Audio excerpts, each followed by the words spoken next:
देखिए, आजकल कई दिनों से मैं ये देख रहा हूँ कि म्यूचुअल फंड को लेकर ये कहा जा रहा है और लोग ये कह रहे हैं कि भाई म्यूचुअल फंड मार्केट में एक बबल क्रिएट हो चुका है और जब ये बबल फूटेगा तो हो सकता है कि बहुत बड़ा क्रैश देखने को मिले।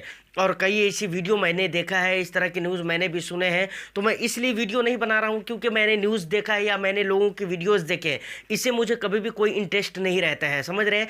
मेरे लिए इम्पोर्टेंट ये था और मैं ये वीडियो इसलिए बना रहा हूँ क्योंकि मेरे पास व्यूवर्स के कमेंट आने शुरू हो गए थे।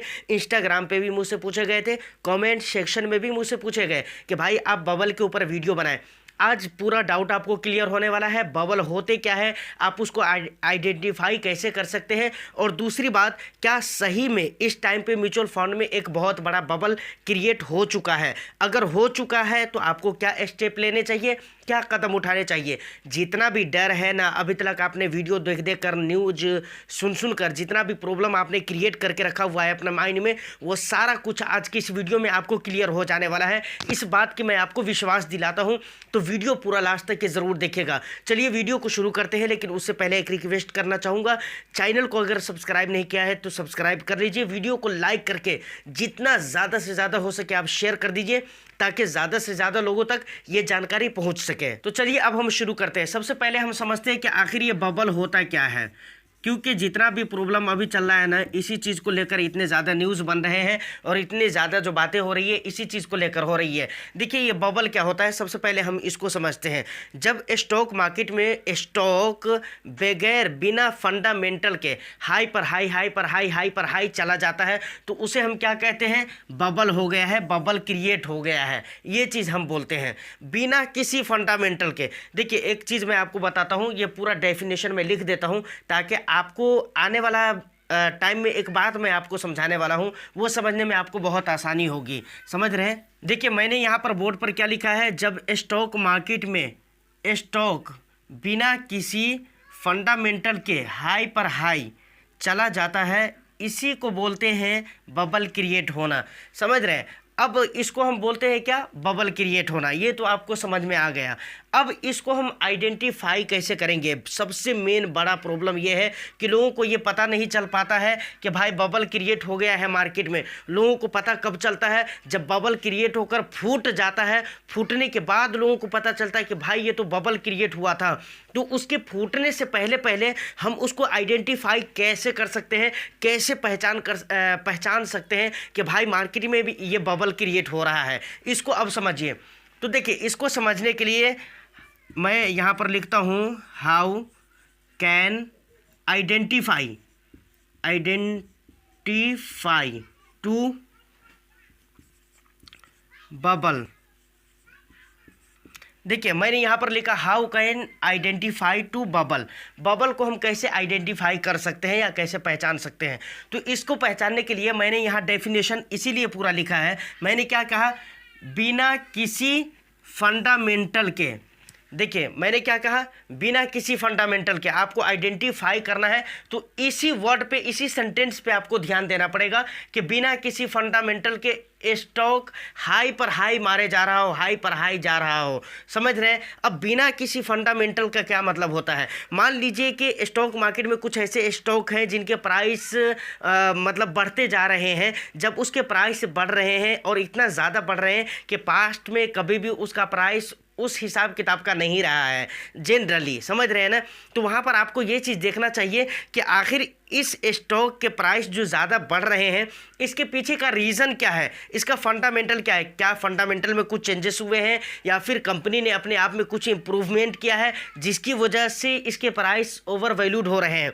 कुछ भी खास रीज़न हो, कुछ वजह हो, कुछ कारण हो, और जिसकी वजह से अगर उसके प्राइस बढ़ रहे हैं तो इसका मतलब वो बबल नहीं है। लेकिन विदाउट किसी रीज़न के, विदाउट किसी फंडामेंटल के, और यही चीज़ तो मैंने यहाँ पर कहा है ना कि स्टॉक बिना किसी फंडामेंटल के हाई पर हाई जा रहा है, तो गोया कि वो आइडेंटिफाई हो गया और इसका मतलब हुआ कि भाई वो जो है ना वहाँ पर बबल क्रिएट हो रहा है। मतलब मैं क्या कहना चाह रहा हूँ, अगर किसी भी स्टॉक का प्राइस अगर किसी रीज़न से ऊपर जा रहा है तो वो बबल नहीं है, बट विदाउट रीज़न के अगर उसके प्राइस ओवर वैल्यूड हो रहे हैं तो इसका मतलब है 100% वो बबल है। तो यहाँ तक आप क्लियर है, बिल्कुल समझ चुके हैं।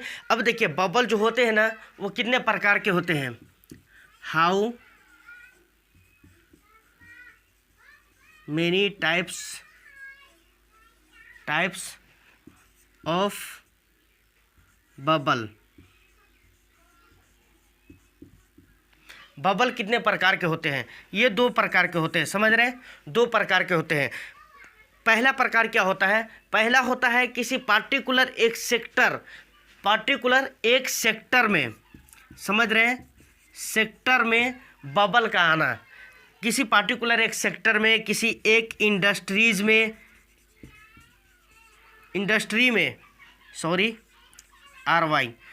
किसी पार्टिकुलर एक सेक्टर में, पार्टिकुलर एक इंडस्ट्री में बबल का क्रिएट होना, ये बहुत बड़ा प्रॉब्लम आपको क्रिएट नहीं करता है। ये बहुत बड़ी मुसीबत इसको नहीं कह सकते हैं। और एक होता है क्या? ओवरऑल स्टॉक मार्केट में बबल क्रिएट होना, जो कि बहुत ही खतरनाक होता है। तो यहाँ पर जो बबल क्रिएट होने की बात हो रही है वो पूरे ऑल ओवर मार्केट की बात हो रही है, ऑल ओवर मार्केट की बात हो रही है, समझ रहे हैं? पर्टिकुलर एक सेक्टर, एक इंडस्ट्री की बात नहीं हो रही है। यहाँ तक ये सारी बातें आपको समझ में आ गई कि बबल क्या होते हैं, बबल कितने प्रकार के होते हैं, और दूसरी बात कि बबल को हम आइडेंटिफाई कैसे कर सकते हैं। अब एक बहुत ही ज़रूरी बात आती है कि भाई क्या इस टाइम पे क्या सही में म्यूचुअल फंड में बबल क्रिएट हो चुका है? तो देखिए, इसको समझने के लिए हमें चलना पड़ेगा 1991, 92, उसके बाद 2000 आइए, 2006 आइए, 7, 8 और 2008 के बाद भी कई सालों तक ऐसा रहा है कि इंडियन स्टॉक मार्केट में FII का बहुत बड़ा कब्जा रहा है। पूरी तरह से FII का कब्जा रहा है। FII का क्या मतलब होता है? फॉरेन इंस्टीट्यूशनल इन्वेस्टर्स, समझ रहे हैं? मैं लिख देता हूँ FII, समझ रहे हैं? इसका मतलब और इसका फुल फॉर्म क्या होता है? फॉरेन, ये आई है भाई, ठीक है, आई है,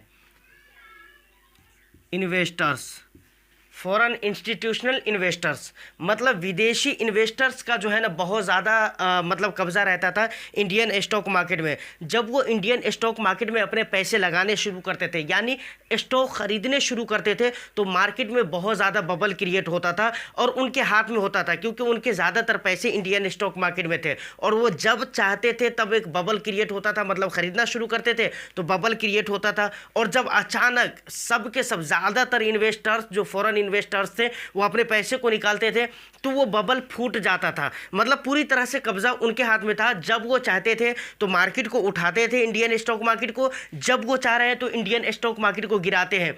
ये सारी चीज़ों को देखने के बाद बहुत ज़्यादा परेशानी हो रही थी। समझ रहे हैं कि भाई फॉरेन इन्वेस्टर्स जो है ना बहुत मतलब अपने हाथ में लेकर उल्टा सीधा हरकतें कर रहे हैं। जब उनकी तबीयत चाह रही वो मार्केट को उठा रहे हैं, जब चाह रहे हैं तब गिरा रहे हैं। तो सेबी ने या इंडियन गवर्नमेंट ने, बहरहाल किसी ने भी मतलब इन चीज़ों को सोचा कि भाई कुछ ऐसा रास्ता निकाला जाए जिससे FII के पैसे अगर इंडियन स्टॉक मार्केट से निकलने लगे फिर भी इंडियन स्टॉक मार्केट पे वो प्रभाव नहीं पड़ना चाहिए और वो हालत मार्केट की नहीं होनी चाहिए जो ये लोग कर देते हैं। तो इन्होंने क्या कहा कि अब भाई कोई ऐसा रास्ता निकालना चाहिए जिसके ज़रिए डोमेस्टिक DII मतलब डोमेस्टिक इंस्टीट्यूशनल इन्वेस्टर्स के पैसे हमारे स्टॉक मार्केट में आने चाहिए। मतलब DII, समझ रहे हैं? DII इसका मतलब होता है डोमेस्टिक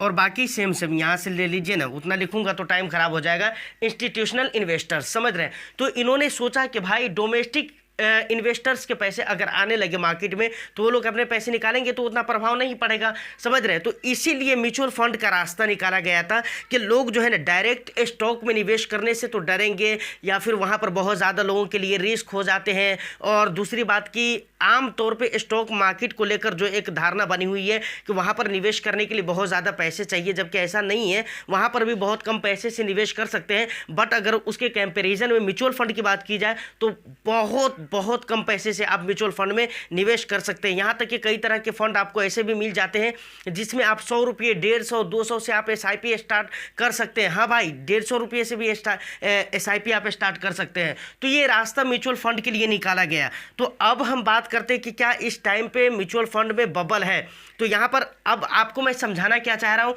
कि देखिए, फॉरेन इन्वेस्टर जो जब चाहते थे बबल क्रिएट करते थे, मतलब खरीदते थे, और जब चाहते थे बेचकर बबल बनाकर फोड़ देते थे। वो वाला सिस्टम तो ख़त्म हो गया, क्योंकि म्यूचुअल फंड के जरिए बहुत ज़्यादा इन्वेस्टर्स के पैसे, और पिछले कुछ सालों का आप रिकॉर्ड उठाकर देखें तो म्यूचुअल फंड इन्वेस्टर्स के ज़्यादातर पैसे इक्विटी मार्केट में यानी स्टॉक मार्केट में लग रहे हैं। तो ये वाला प्रॉब्लम तो ख़त्म हो गया है कि भाई अब ये लोग चाहेंगे भी कि हम बबल क्रिएट कर दें इंडियन स्टॉक मार्केट में, तो ऐसा पॉसिबल नहीं है, क्योंकि ऑलरेडी डोमेस्टिक अगर ये अपने पैसे निकाल भी लेंगे ना तो इसके पैसे DII के पैसे तो बाकी रहेंगे ना मार्केट में, तो मार्केट की वो बुरी कंडीशन तो नहीं होगी। तो यहाँ पर ये चीज़ें क्लियर हो जाती है कि भाई अभी की डेट में ठीक है, मार्केट अपने ऑल टाइम हाई पे है, चाहे जो भी है उससे मुझे मतलब नहीं है, चाहे आने वाला फ्यूचर में अगर इस तरह के कंडीशन होंगे तो यहाँ वाला ये वाला चक्कर ख़त्म हो गया। अब बात रही डोमेस्टिक की, तो भाई यहाँ पर आप सोच सकते हैं कि फ़िलहाल के डेट में मार्केट में वो जो न्यूज़ चलाई जा रही है कि भाई बबल क्रिएट हो गया है, ये हो गया, वो हो गया है, ऐसा कुछ भी म्यूचुअल फंड में नहीं हुआ है। इन चीज़ों से आपको दूर रहने की ज़रूरत है। अच्छा, एक बात और भी मैं आपको बताता हूँ जो बहुत मेन बात है, आप गौर से समझने की कोशिश कीजिएगा। इन सारी चीज़ों को मैं डिलीट करता हूँ। सबसे पहले देखिए, बबल अगर क्रिएट हो जाएगा तो हम क्या करें। मैं एक सवाल आपसे पूछता हूँ, बबल अगर क्रिएट हो गया तो हम क्या करें भाई। आपको मैं रिकॉर्ड बताता हूँ, आपको 1991 की बात करता हूँ या फिर 1992 की बात करें, या फिर उसके बाद क्या कहते हैं 2006 हो, 2007 हो, समझ रहे हैं, चाहे 8 हो, समझ रहे। 8 के बाद भी कई सालों तक ऐसा देखा गया है कि मार्केट में बबल क्रिएट हुआ है। देखिए, स्टॉक मार्केट की बात हमें इसलिए करनी पड़ रही है, म्यूचुअल फंड जो है ना स्टॉक मार्केट के साथ कनेक्टेड है, और म्यूचुअल फंड के ज़्यादातर पैसे स्टॉक मार्केट में जा रहे हैं, समझ रहे। अब स्टॉक मार्केट में बबल क्रिएट होंगे, एक तरह से वो म्यूचुअल फंड में बबल क्रिएट होना हो गया, समझ रहे। तो ये रिकॉर्ड आप उठाकर देखिए 1991 का, 1992 का, 2006 का, 2007 का, 2008 और उसके बाद का भी रिकॉर्ड उठा कर देखें तो जब जब मार्केट में बबल क्रिएट हुआ है, यहां तक कि 2020 की अगर मैं बात करूं, कोविड के टाइम पे जो मार्केट में बबल क्रिएट हुआ था, उसके बाद भी जब मार्केट की रिकवरी होती है ना तो अमेजिंग, अनबिलीवेबल, मतलब मैं आपको बता नहीं सकता हूं, खतरे वाली भाई, एकदम खतरनाक वाली रिकवरी देखने को मिलती है। तो यहां पर ये जो न्यूज़ चलाए जा रहे हैं, इन चीज़ों को सोचकर समझकर आपको टेंशन लेने की ज़रूरत नहीं है और बहुत ज़्यादा घबराने की ज़रूरत नहीं है। आप जिस भी फंड में इन्वेस्टमेंट आपके हो रहे हैं वहां पर आपको रेगुलर इन्वेस्टमेंट करने की ज़रूरत है, SIP करते रहने की ज़रूरत है। तो दोस्तों, फाइनली आज की इस वीडियो में मुझे लगता है कि आपको समझ में आ गया होगा कि बबल वगैरह क्या चीज़ होते हैं, उसको कैसे आइडेंटिफाई कर सकते हैं, कैसे चेकआउट कर सकते हैं। ये भी आपको समझ में आ गया है कि क्या इस टाइम पे मार्केट में कोई बबल है कि नहीं है। डिक्लियर बोलता हूँ, कोई भी बबल वगैरह नहीं है, मार्केट अपने हाई पे जा रही है, कोई बात नहीं है, जाएगी, हो सकता है, मैं तो दुआ करता हूँ और भी ऊपर जाए इंडियन स्टॉक मार्केट, और भी इंक्रीज हो, और भी ये बहुत ज़्यादा ग्रो करे, तो ये बहुत बड़ी चीज़ है, समझ रहे हैं ना। फिर मैं मिलता हूँ, उम्मीद करता हूँ कि वीडियो आपको अच्छी लगी हो। एक लाइक ज़रूर कर दीजिएगा, शेयर ज़रूर कर दीजिएगा, और फिर मैं मिलता हूँ किसी नेक्स्ट वीडियो में। जब तक के लिए all the best, thank you for watching.